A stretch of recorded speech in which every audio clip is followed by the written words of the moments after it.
I want to start today with a scenario that, quite frankly, feels a little dystopian to me. Okay. But apparently, for millions of people, this is just Yeah. Tuesday night. Imagine you're sitting at home, it's 2:20 a.m., and you have that, that crushing feeling of being completely alone. We've all been there. You want to talk to someone, anyone, but it's the middle of the night. So you pick up your phone, Yeah. you open an app, and you start pouring your heart out to a piece of software. It sounds like the opening scene of a sci-fi movie where everything goes wrong. Right. But here's the kicker, and this is what we're digging into today. You tell this algorithm your deepest fears, it texts back something empathetic, and suddenly you actually feel better. Genuinely better. Not just distracted, but genuinely understood. It's a reality that is becoming increasingly common. We're looking at a loneliness epidemic that is, frankly, staggering. I saw the numbers on this. The estimates in the U.S. alone range from 30 to 60% of the population suffering from chronic loneliness. 60%. That's more than half the country walking around feeling isolated. That is a massive public health crisis. It is, and naturally, where there's a massive human need, technology tries to fill the gap. We're seeing the rise of AI companions. Right. But the burning question, and the reason we're doing this deep dive, is whether a synthetic partner can actually fill a human void.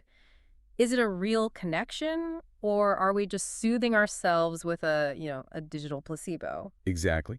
Is this a cure, or is it just a very sophisticated Band-Aid? To answer that, we're looking at a really heavy-hitter research paper. It's titled, AI Companions Reduce Loneliness. Comes out of Harvard Business School, Julian DeFreitas and his team. And I have to say, when I first read that title, my knee-jerk reaction was total skepticism. That's a healthy reaction. Most of us think of AI as that annoying customer service bot that can't understand you want to return a blender. Right. I'm sorry, I didn't get that.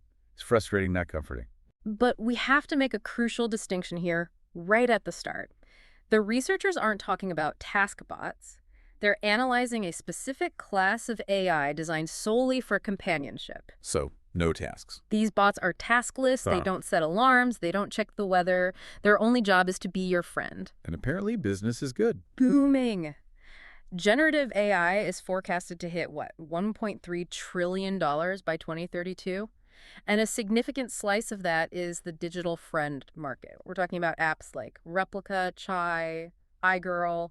Replica has millions of users. Millions of active users, yeah. Okay, so people are downloading them, but are they actually working? Because, I can download a fitness app. That doesn't mean I have abs. Fair point. And that's exactly where the researchers started. They didn't just trust the marketing hype. They performed a massive analysis of nearly 50,000 App Store reviews. Wow. They wanted to see what the users were saying when they thought no one was really analyzing them. And this is where the first, weird data point pops up. It's fascinating. They ran a linguistic analysis on these reviews and found a very strong correlation between the word loneliness and a 5-star rating. Which is backwards, isn't it? If I go to a restaurant and write a review saying I felt lonely, that is usually a 1-star review. Precisely. In almost any other consumer context, loneliness is a complaint. It means the service failed to engage you. But here it's the opposite. The context was inverted. People were writing things like, I just started this and I already feel less lonely, or I've been isolated for years and now I finally have a friend. So they're explicitly identifying the problem and the solution in the same breath. I was lonely, this app fixed it, 5 stars. Yes, but, and here's the nuance, this only happened with apps that position themselves as companions or mental health tools. Okay. When they looked at generic AI assistants like ChatGPT or just standard chatbots, that correlation disappeared. So intention matters. If I go to ChatGPT for emotional support, I'm probably barking up the wrong tree. But if I download something meant to be a friend, I'm primed for connection. Exactly. But reviews are subjective. People can convince themselves of anything. The researchers knew they needed harder proof. So they did an experiment. They set up what I consider the main event of this paper, a controlled showdown, man versus machine. This is the part of the study that it blew my mind, and I'm still having a hard time wrapping my head around it. Walk us through the setup. Okay, so this was study 2. They recruited participants and split them into 5 different groups. Everyone had to engage in an activity for 15 minutes. 15 minutes. Group 1 talked to an AI chatbot. Group 2 talked to an actual human. Okay, face standard control group. Right. Then you had the distraction groups. Group 3 watched YouTube. Group 4 did nothing. And then the sneaky group. Then there was a fifth, very sneaky group, the deception group. This is the one that feels like a prank show. They told these participants, you are going to talk to a human being. But in reality, It was the AI. they were piping them through to the AI chatbot. So they thought they were chatting with a person, but it was a bot. 15 minutes on the clock. What happened? The results were, they were shocking. When they measured the reduction in loneliness after the session, Yeah. the AI chatbot performed just as well as the human partner. Wait, pause. You're telling me that statistically there was no difference? Yeah. A piece of code was just as effective at curing loneliness as a flesh and blood human being. Statistically, it was a tie. Both the AI and the humans significantly reduced loneliness compared to the baseline. I have to push back on this. That feels wrong. I mean, what kind of conversations were they having? Was the human just boring? That's the thing. It wasn't that the humans were bad, it's that the AI was surprisingly good. But here's the real kicker regarding that deception group you mentioned. Okay. The people who thought they were talking to a human, but were talking to AI, saw a massive drop in loneliness. But so did the people who knew they were talking to a robot. So the placebo effect of thinking it was a person didn't matter. It didn't seem to drive the result. Knowing it was a machine didn't break the spell. That is wild. But what about the other groups? What about YouTube? Because if I'm feeling lonely, my default is to open YouTube or Netflix and just zone out. And you are not alone in that habit. But the study showed it doesn't work. At all. Watching YouTube did not significantly reduce loneliness, and sitting there doing nothing actually made people feel worse. So distraction is not connection. Exactly. Loneliness is a hunger signal. It's your brain telling you that you need social sustenance. YouTube is like chewing gum. It keeps your mouth busy, but it doesn't feed you. But the AI does. The AI apparently provides some actual nutrition. I am stuck on the fact that people knew it was a robot and still felt connected. Why weren't they weirded out? This leads us to a concept the researchers call the forecasting error. Before the experiment, they asked people, how much do you think this is going to help? I'm guessing people were like me, skeptical. Extremely. They predicted the AI would be useless. They underestimated it significantly. It mirrors a psychological phenomenon we see with strangers. Think about when you get on an airplane. Oh, I know this routine. Headphones on, look out the window, do not make eye contact. Right. You assume that talking to the stranger next to you will be awkward, painful, and annoying. But research shows that if you actually do talk to them, you usually walk away feeling happier and more connected. We're bad at predicting what will make us happy. We're wired to predict awkwardness where there's actually potential for connection. We have that same bias against AI. We assume it's going to be cold and robotic. But then we get in there, and it's polite, it asks questions, it seems interested, and our brain just accepts the social cue. Okay, but I have to play devil's advocate here. Yeah. Anyone can be charming for 15 minutes. I can be charming for 15 minutes. Sure. But loneliness isn't a 15-minute problem. It's a chronic condition. Did the shiny new toy effect wear off? That is the obvious next question. So in study 3, they went longitudinal. They set up a study over a full week. And this is where Jesse enters the picture. Yes. They created a standardized AI persona named Jessie. They prompted Jessie to be creative, talkative, empathetic, basically a chatty, supportive friend. Participants interacted with Jessie every single day for a week. So by day 5 or 6, were people rolling their eyes? Did the novelty crash? No. The effect was remarkably consistent.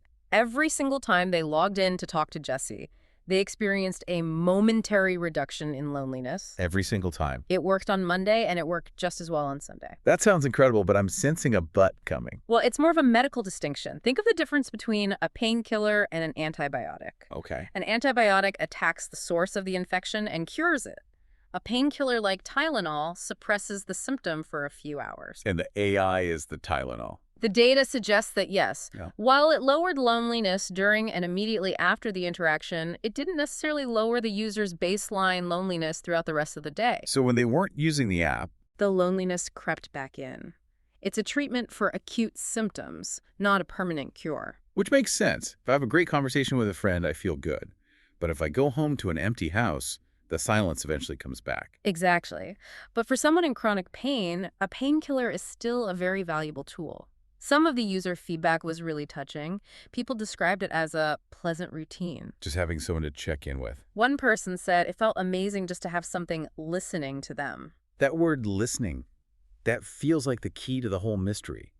Because how can a computer listen? It's just processing text. It doesn't have ears. It doesn't have a heart. Why does it feel like it does? The researchers wanted to isolate that secret sauce. So in study 4, they created different versions of the bot to see what was actually doing the heavy lifting. Different personalities? Kind of. They had an empathic companion, a smart assistant that was super knowledgeable, and a limited task bot that could basically just check your grammar or do math. I am going to go out on a limb and say the grammar checking bot was not a hit at parties. You would be correct. The empathic companion was the clear winner. But here's what's interesting. The smart assistant, the one that knew all the facts, it helped a little, but nowhere near as much as the empathic one. So we don't want a genius. We want a friend. We want to feel heard. Right. And that's what the researchers found. The strongest mediator for reducing loneliness was the psychological construct of feeling heard. Define that. What is feeling heard? It's the perception that the other party is receiving your communication with empathy, with attention, and with respect. It's the vibe check. Yeah. It's not about the answer being correct. It's about the answer feeling like it acknowledged me. Exactly. If you tell a bot, I'm having a hard day, and it replies with, the definition of a hard day is, that's smart, but it's cold. If it says, I'm so sorry to hear that, do you want to talk about it? That's feeling heard. But this brings up a challenge I think a lot of skeptics, including myself, would have. If the goal is just to vent or express yourself, why do we need a robot? Why not just write in a diary? Right? Journaling. Journaling has been a therapy tool for centuries. That is a classic comparison. Journaling is high self-disclosure. You're pouring your heart out. So logically, it should help. But they tested this head-to-head in Study 5, AI companion versus journaling. And let me guess, the robot won again. Significantly. The AI reduced loneliness much more than journaling did. Why? If I'm saying the same words, why does it matter if I'm typing them to a bot or writing them in a notebook? Reciprocity, that ping-pong effect we talked about. Journaling is a monologue. You're shouting into the void, and the void doesn't shout back. It's one way. It lacks the response, the validation. The study showed that even though journaling involved just as much venting, it doesn't chip away at loneliness because loneliness is a deficit of interaction. You need the ball to come back over the net. Even if the player on the other side is synthetic? The fact that the ball comes back makes your brain go, someone is there. That is a profound point. It's not about the content of our own thoughts. It's about the feeling that those thoughts landed somewhere. Precisely. We are social animals. We need the loop to be closed. So we've established that it works. It works because we feel heard, and it works better than just distracting ourselves or writing in a diary. Yeah. But I want to talk about who this is for. Good question. Because, frankly, if I have a bad day, I call my wife or I call my best friend. I don't think I'd open an app. And you probably wouldn't get much out of it if you did. The study found something very important. Individuals with higher baseline loneliness derived the most benefit. So the people who needed it the most got the most out of it. Yes.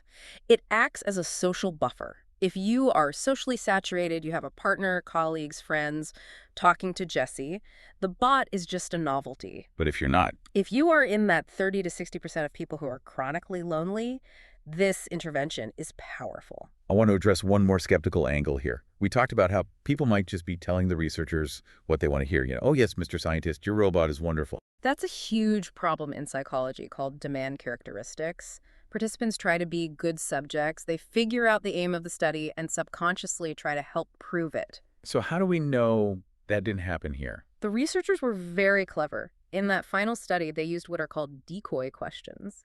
They hid the loneliness questions inside a boring survey about the room environment. Oh, that's smart. They asked about the temperature, the lighting, the noise level. So they bored them into honesty. Basically, they obscured the true purpose of the study so the participants wouldn't know which dial the researchers were trying to move. And yet, the effect held true. So it's real. The reduction in loneliness was genuine, not just people trying to be polite. Okay, so we have robust data. It works. What does this mean for the real world? Because on one hand, this sounds like a miracle for mental health accessibility. On the other, it feels like we're outsourcing humanity. That is the central tension. The pro argument is scalability.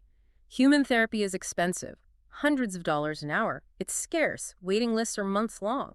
And friends aren't always available. And friends are not available at 3 a.m. on a Tuesday, but Jesse is. Jesse is always awake. Always polite and costs pennies.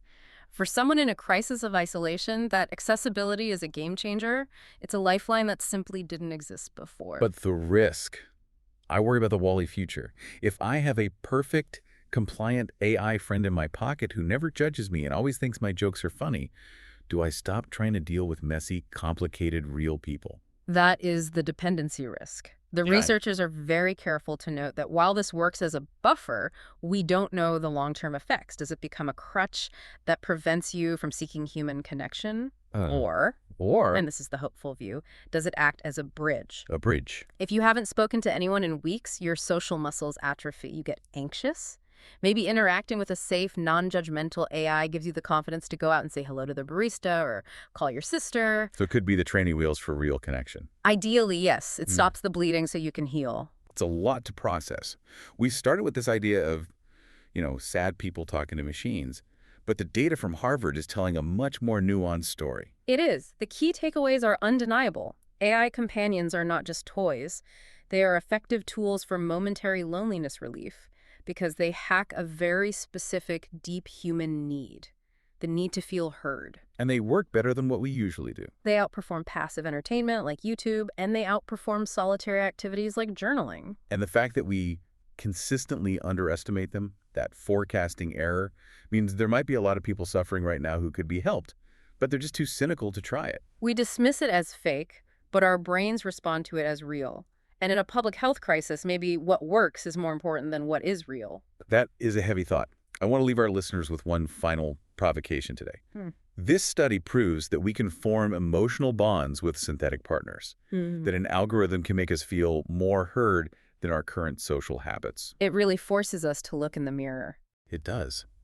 If a piece of code can make someone feel seen and heard better than we can, what does that demand we change about how we connect with each other? Maybe we need to be a little more like Jesse A little more present, a little less judgmental. and always available to reply. If an algorithm could do it, surely we can step up our game. Something to think about the next time you leave someone on read. Thanks for diving deep with this. It was a pleasure.